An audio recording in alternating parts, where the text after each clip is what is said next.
Hey everybody, today we're talking about the major religions of Africa.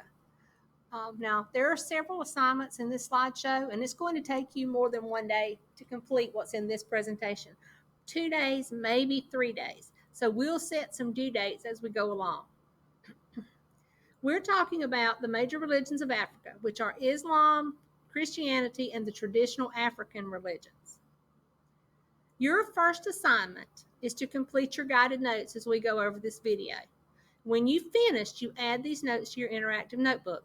Both of these links will be active for you when you get this presentation. The second thing I want you to do is to log into Edpuzzle and watch the video that's titled Hip Hughes History Islam. Several of you are logging into Edpuzzle and you're just doing the first Edpuzzle that you see. That's causing you to have some zeros, some missing assignments, because you're not completing what's actually due right now. So you are looking for the video that is called Hip Hughes History Islam.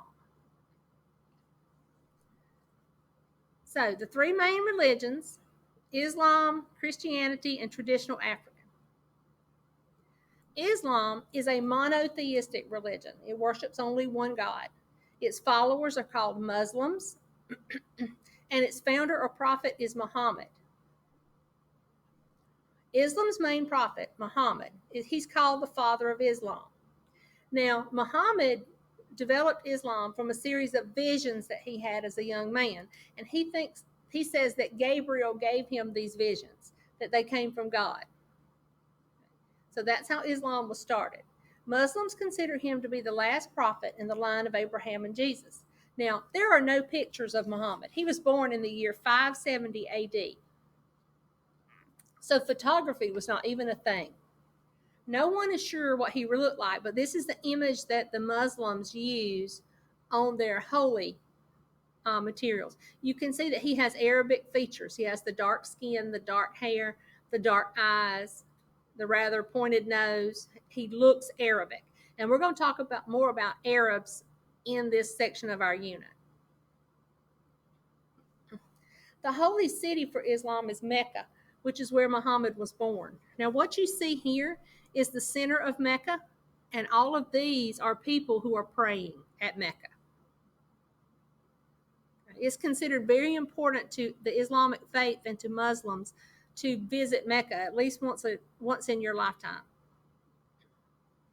They worship in a place called a mosque. These round things on the top are called minarets, and this is where the call to prayer is issued 5 times every day. At the same time, they call them every day to issue a set of memorized prayers in the mosque. Now, their basic beliefs, they believe there's only one God, and his name is Allah. His main angel is Gabriel, and that's the one who gave Muhammad his vision for Islam.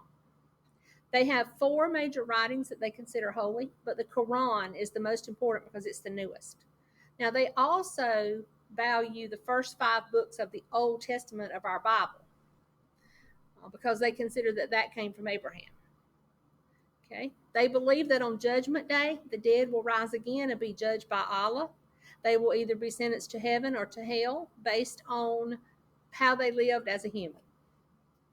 They have 28 prophets, but the most important one is Muhammad. And they believe in predestination. And that means that Allah has decided what will happen, and nothing we do will change it.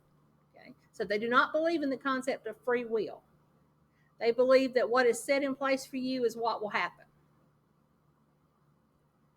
Okay? They follow a set of beliefs called the 5 pillars of Islam. First is the creed, or their profession of faith, and they call it Shahada. There is no God but Allah, and Muhammad is his prophet. That's their first belief.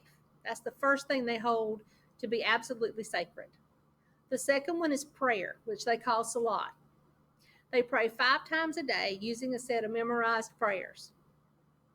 The third is charity, which they call Zakat. They are required to give 1/40 of their income to help the poor. So they take whatever their income is and they divide it by 40. And whatever amount that is, they give that to the poor. They celebrate the month of Ramadan. They fast because fasting is one of their 5 pillars. They do not eat between sunrise and sunset during the holy month of Ramadan. Now, the calendar dates vary from year to year, but for 2020, it was between April 23rd and May 23rd. So, between the time the sun comes up and the time the sun goes down, from April 23rd to May 23rd, they don't eat. They eat at night. And then finally, one of the most important ones is the pilgrimage or the Hajj. They are expected to take a trip to Mecca at least once in a lifetime, unless it's prevented by war or other things they cannot control. So these are what they base their daily life around, these things. Now, we've talked a little bit about Islam. Now I want you to log into Edpuzzle, and I want you to watch video 2 and video 3. You also have the opportunity to go back and do video number 1, Hip Hughes History, Islam, if you did not finish it in the beginning. Okay. So you have a little time. These will help you understand Islam. All 3 of these will be graded. You will have, for assignment number 4, once you have completed your Edpuzzles, I want you to click on this link, and I want you to answer the questions about the religion of Islam. You can use your notes to help you answer the questions. Okay. Now, as an introduction to Christianity, I want you to log on to Edpuzzle, and I want you to watch the video, Hip Hughes History, Christianity. Obviously, you haven't finished your notes yet, right? We're still adding to our notes. So when you finish this Edpuzzle, which is your introduction to Christianity as a religion, I want you to complete it, the Edpuzzle, and then continue filling out your notes. So pause your video here so you can do your assignments. Christianity is also a monotheistic religion. They believe in one God. The followers are called Christians, and the founder or prophet is called Jesus. Jesus is the founder of Christianity. He has other names. He's called Jesus of Nazareth, the Son of God, Jesus of Galilee, and he was born in the city of Bethlehem. A lot of us may know the Christmas story of how the baby was born. There wasn't room at the inn, so he slept in a manger in a barn or a stable. Their most holy city is Jerusalem. Now, Jerusalem is in an area of the country that's been fought over. It's in Israel, and this has been contested territory for years. We're going to talk more about how Israel was formed when we talk about the Middle East. Our place of worship for Christians is a church. I'm sure we're all familiar with those just from driving around in the countryside, whether you attend one or not. And the holy book or sacred text is the Holy Bible. This is considered to be the words of God as given to his prophets and Jesus' words as spoken to his disciples. Now, the basic beliefs of Christianity are the 10 Commandments. They believe that you are only to worship one God. You should not worship man-made things. You don't swear using God's name or use God's name in any inappropriate way. That Sunday is a day of rest and you use it for worship. That you should honor your father and your mother. You should treat them with respect. That you should not commit adultery. You should be faithful to your spouse. That you shall not kill. You shall not steal. You don't tell lies. And you don't be jealous of what others have. And these are the 10 things that Christians base their daily activities on.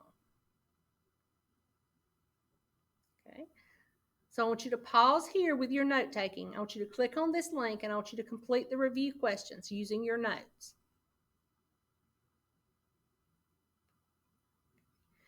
Now, when we talk about traditional African religions, we're talking about religions that have developed over many centuries and they've been passed down within African cultures for generations. These are very much a part of African culture. This shapes how these people live. They developed a lot of explanations for things that happened in nature, and it has become part of their culture and their religion.